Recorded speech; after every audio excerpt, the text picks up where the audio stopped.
Yo, what up? If you're like me, you've been looking to satisfy that itch since you've been playing some Diablo 4, so here is my quick start guide to last Epoch quick tips, 10 quick tips. Okay, tip number 1, in the bottom right part of the screen, there's a button. You click on it, up comes all your hotkey shortcuts. Tip number 2, let's go to the map. On the left side, blue is your side quest, yellow is the main quest. On the right side, it shows the rewards, sometimes passive points, sometimes idle slot unlocks. You can see how many you've done on the lower left. Tip number 3, go to the settings, turn on the Minion Health bars. These aren't on by default, and I'm used to these from other action RPGs. Tip number 5, go to your hotbar at the bottom, mouse over the abilities, left click to change your abilities.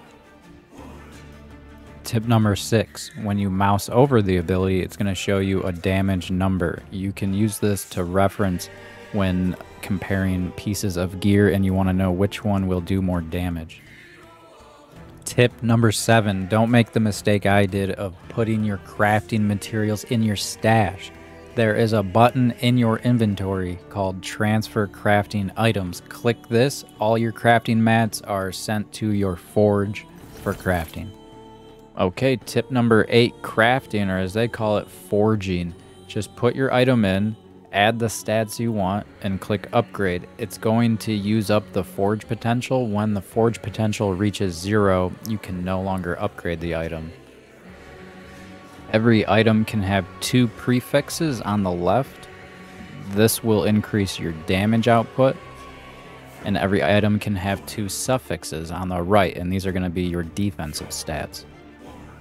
Tip number 9, you will get other crafting materials such as these runes and glyphs. They modify your craft. This one here is a rune of shattering. You put it in there and it will destroy the item, essentially salvaging it for crafting materials based on the stats it has. Be sure to buy more runes of shattering at any vendor you stop at.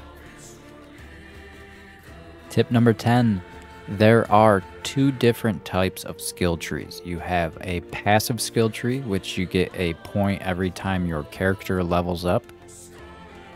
And then there are ability skill trees, and these level up independently. They level up on their own and get skill points, which modify the ability itself and make it a lot better.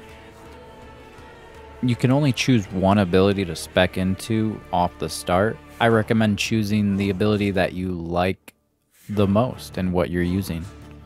And that is it for the top 10 tips. Thanks for watching. Good luck, have fun.